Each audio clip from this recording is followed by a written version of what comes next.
Hello. How have you been? I wonder how you're doing lately.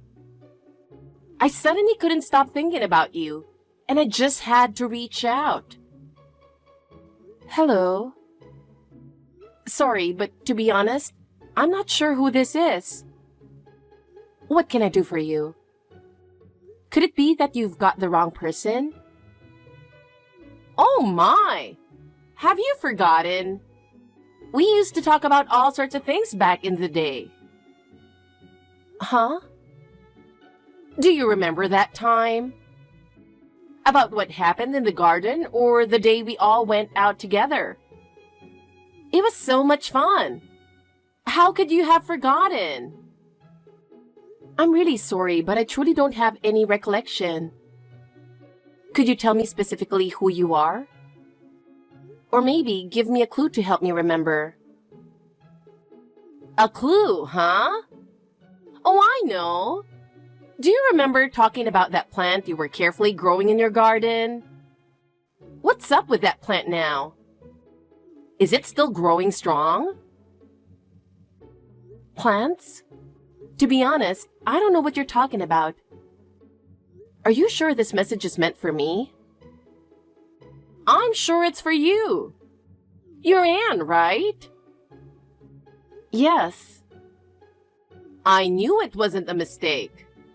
I can still clearly remember the way you were laughing so joyfully back then. That was such a wonderful day, right? Excuse me. I'm really sorry, but I don't remember any of this. I'm sorry. Where exactly did we meet? Was it at some event? An event, huh? It wasn't anything major. I was just concerned about whether you're doing okay or not. Especially lately. I was wondering if something significant happened in your life. If I'm doing okay? No, I don't understand why you're asking that at all. And I still don't know who you are. This is making me feel uneasy. Oh, that's quite a rude thing to say. Well, I think you'll remember soon enough, whether you like it or not. What? Are you really sure you're not mistaking me for someone else? Of course not. Well, now that I've confirmed it's you, that's all I needed. Confirmed? What exactly are you confirming? Oh, don't worry about it. Sorry for bothering you. Wait. Anne, it's been a while. What do you mean by it's been a while? You haven't forgotten, right? It's me. It's me. Wait, Sandra? The other day, I got a strange WhatsApp message, but could that have been... Yes, it was me. Seriously? You moved away saying you were cutting all ties. I wish you'd consider how it feels to be rumored as the wicked mother-in-law, abandoned by her son and daughter-in-law. You suddenly changed your phone number, and it took me 3 years to get it. So, what exactly are you up to now, after cutting ties with me and dragging my dear James into it? What? Sandra? Why are you talking to me like that? Well, how did you get my number? I got a new one after we cut ties. Well, to put it simply, it's a mother's love for her dear son, I guess. Mother's love? After being falsely accused of bullying my daughter-in-law, I spent 3 years tracking down your contact information to rescue my son. I suppose that sums it up. If you want James's contact information, you should start by looking for that first. I don't understand why you're reaching out to me. And do you even think it's appropriate to contact me in the first place?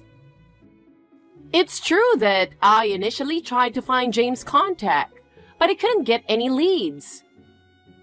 As a result, I happened to find your contact information first.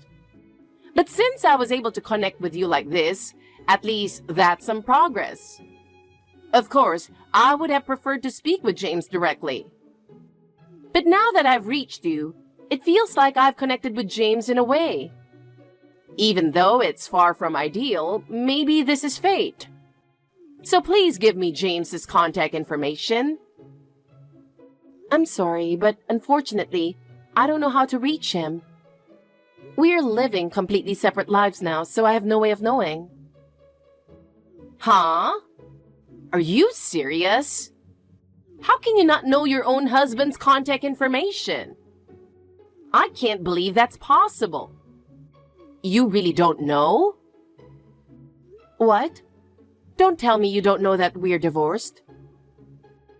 What? It's been quite a while, but were you unaware of that?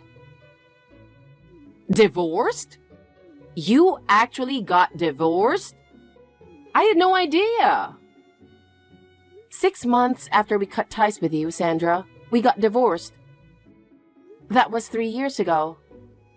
Our differences in values gradually became more apparent. And as a result, we amicably decided to divorce after discussing it.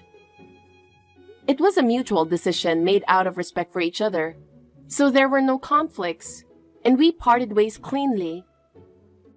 Is that so? I'm so shocked, I don't even know what to say. So, as someone who is no longer connected to you in any way, I think continuing this conversation is pointless. Therefore, I'll end it here. Wait a minute!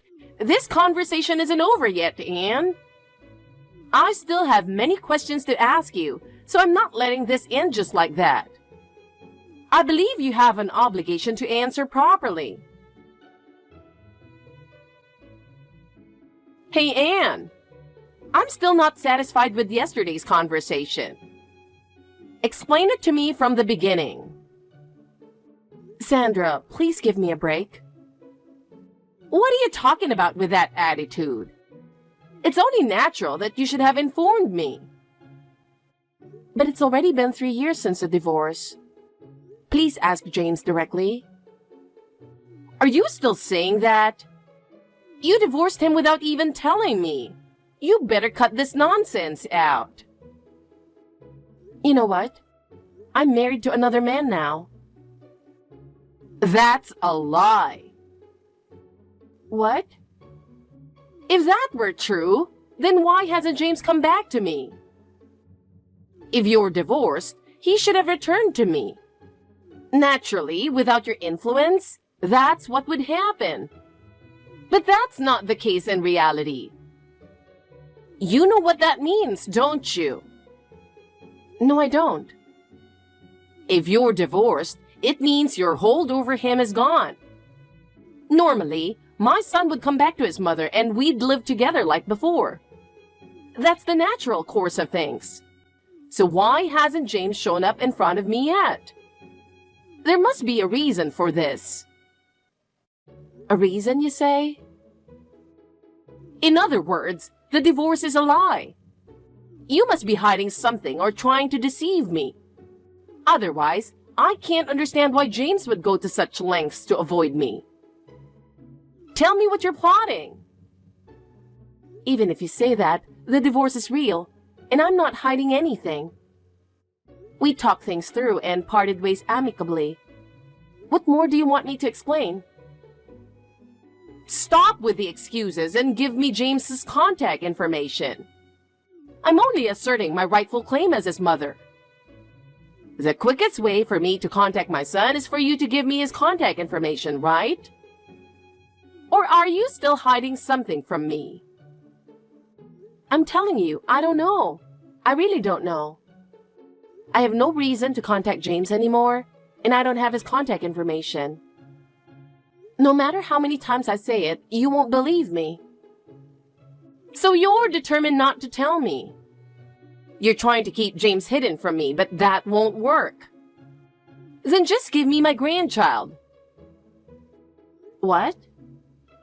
If I have my grandchild, James will have a reason to come back. Grandchild? What are you talking about? You gave birth to my grandchild, didn't you? No matter how much you deny it, I've received reliable information. I know you had a child. So hand the child over to me right now. No, I haven't had a child. I don't know where you got that information, but it's completely false. Don't lie to me. The information I received about you having a child came from a trustworthy source. So you can't fool me. At the very least, I haven't given birth to anyone you could call your grandchild. I may have remarried, but I haven't had any children yet, and that information is completely wrong. If I raise my grandchild, it'll be the perfect reason for James to come back. Knowing that I'm raising his child will surely bring him back to me. That's the best solution for our family. I'll be coming to pick up the child soon, so make sure everything is ready. A house with a grandchild needs me, a grandmother. What? You're coming to pick up the child? A grandmother is needed? Are you really planning to do this? Don't tell me you know my address too. Have you really investigated that much? Yes, I have. I know everything. So let's have a proper discussion soon. Nathan, I'm sorry to bother you at this hour. Something unbelievable is happening right now. It might turn into something terrifying. What should I do? Anne, what's going on? My ex-mother-in-law is coming. What? What do you mean by that? By ex, do you mean James's mother? I can't believe she's contacting you out of the blue. That's right. It's hard to believe, but it's James's mother. Somehow, over these past 3 years, she obsessively tracked down my contact information and suddenly messaged me on WhatsApp. And she's demanding I hand over a grandchild. It doesn't make any sense, right? What? What on earth is going on? James's mother is doing that? I can hardly believe it. That's not all. Somehow she knows my address too, and she says she's planning to come here. I thought it couldn't be true, but it's really terrifying. You did tell her about the divorce, right? You explained everything clearly, and she's still saying this? Of course I told her. It's been 3 years, so I clearly told her I've remarried. And I even said I haven't had any children she could call her grandchild, but she just wouldn't believe me. No matter how much I explain, it's useless. Have you talked to your husband about this? You shouldn't try to handle something like this on your own.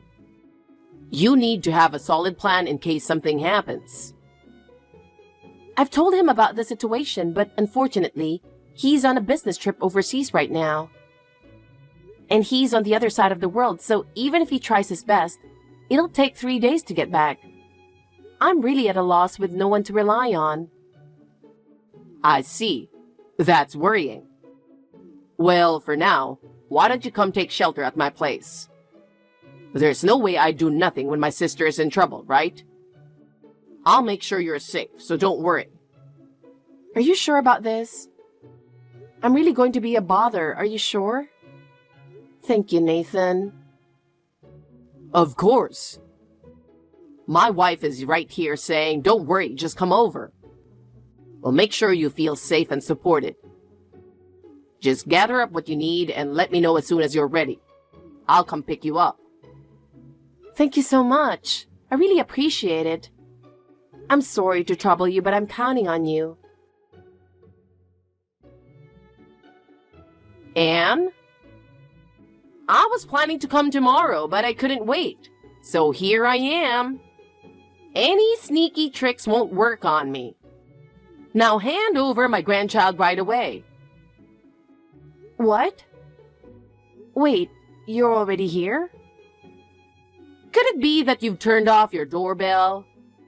I've pressed it several times, but I can't hear anything. Are you hiding somewhere? Or are you trying to ignore the fact that I'm here? Hold on a second. What's this? Oh my, I'm shocked. I never expected to meet my grandchild in a place like this. My adorable grandchild is playing in the garden. What? Garden? What are you talking about? I don't even have a garden. Wait a second, what's going on here? Honestly. Anne, you're really unbelievable.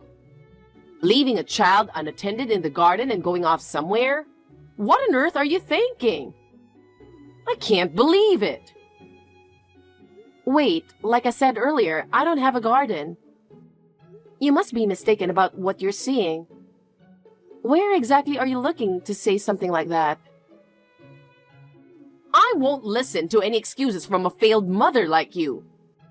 It's truly pathetic that you won't take responsibility for your actions. I've taken the grandchild with me. There's no way a worthless wife like you can raise a child. What?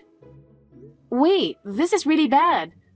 That child isn't mine, and that child is not your grandchild either. I'll raise the child properly, so you don't have to do anything anymore. Sandra, please calm down. You don't even know whose child that is. Please, pick up the phone. This is really going to be a disaster. That child is definitely not mine and not your grandchild either. Please, I'm begging you, stop. Oh, don't be so frantic. What a cute little girl. Please, listen to me. Let's talk this through properly. I told you, I'm not listening to your delusions. Besides, I've already made up my mind and I'm not changing it.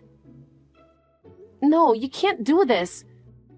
Sandra, please, I'm begging you to reconsider. Nathan, I'm sorry to bother you while you're at work. Sandra's acting faster than I expected. What? This might be really bad. What happened now? Sandra apparently showed up. Already? But it seems she didn't come to my place. Huh? What do you mean? I'm not sure, but she was talking about how the place she was at had a garden. Even though I live in a condo. She said there was a child playing in that garden, and it seems she took that child thinking it was her grandchild. What the heck? What should I do? I want to believe it's just a joke or some sort of prank, but knowing how obsessed she was with having a grandchild when I was married to James, I think she might actually do it. Call the police. What? Sandra basically confessed to kidnapping a child. If there's a good chance this is real, you need to get the police to go check it out. She's the one who refused to listen to you, so don't hold back. Yeah, you're right. Got it. Anne? Can you pick up the phone right now? Hey, why aren't you answering at such an important time? What's going on? The neighbors just told me there's police in front of my house. This is your doing, isn't it? Sandra, where are you now? I'm on the bus with my grandchild. You're not harming the child in any way, right? Of course not. What kind of grandmother would do that to her own grandchild? I'll say it again. That child belongs to a completely different family. I told you, I'm not listening to your nonsense. Then let me ask you, how old do you think that child is? How old? She's showing 2 fingers, so I guess 2 years old. Listen, my child is still in my womb. What? But I can assure you she's not your grandchild.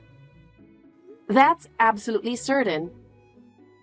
My current husband, who I remarried, is the father of the baby I'm carrying. So I have no connection to James anymore. Everything you're imagining is a misunderstanding. What are you talking about? I can't believe that. My grandchild is sitting right next to me. How can you say that when she's right in front of me?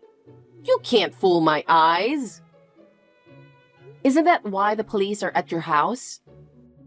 The police must have recognized that I'm not the mother of that child.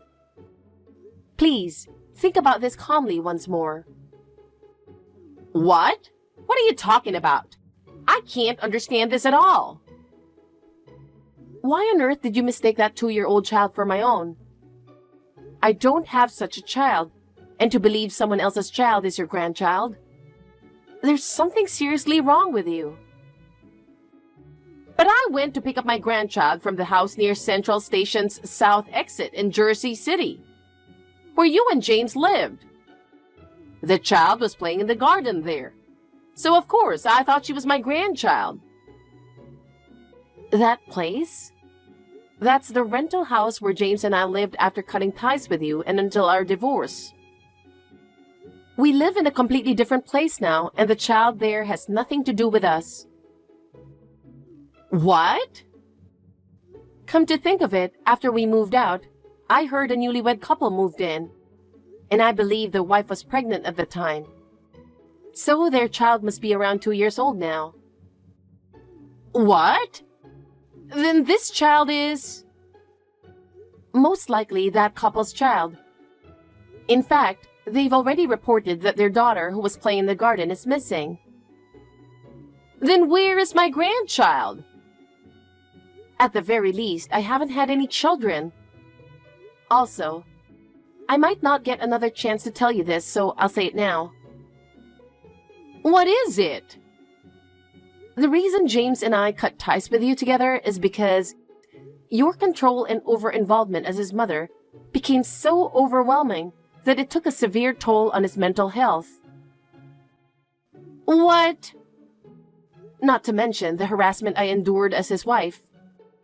James became completely disgusted with your behavior and decided to cut ties. What are you saying? And now, James is living overseas. What? Overseas? My brother, through some acquaintances, looked into it last night, and I just found out myself. Apparently, he's only shared his current address with a few people, and he has no plans to return to America for the foreseeable future. What? That's all I have to say. Anyway, please return the child to their parents as soon as possible. But I just wanted to live with my son. It seems James wants to forget about you. He started a new life and is living happily now. That can't be true. I can't believe it. Instead of clinging to the past, try looking toward the future. What should I do? That's something you need to figure out for yourself. I'm not going to be involved any further. Goodbye. Afterward, Sandra was taken into custody by the police and faced legal consequences. The couple did not withdraw their complaint, and Sandra was found guilty in court, receiving a prison sentence without probation. Her obsessive and compulsive nature, which she had harbored alone, ultimately led to her own downfall. She was forced to live in prison with no one visiting her, leaving her to endure her solitude and reflect on her past mistakes. It's her own doing. On the other hand, I'm now focused on my new life with my current husband. With the birth of our new child, our bond as a couple has grown even stronger. From now on, I want to build a happy life together as a family of 3.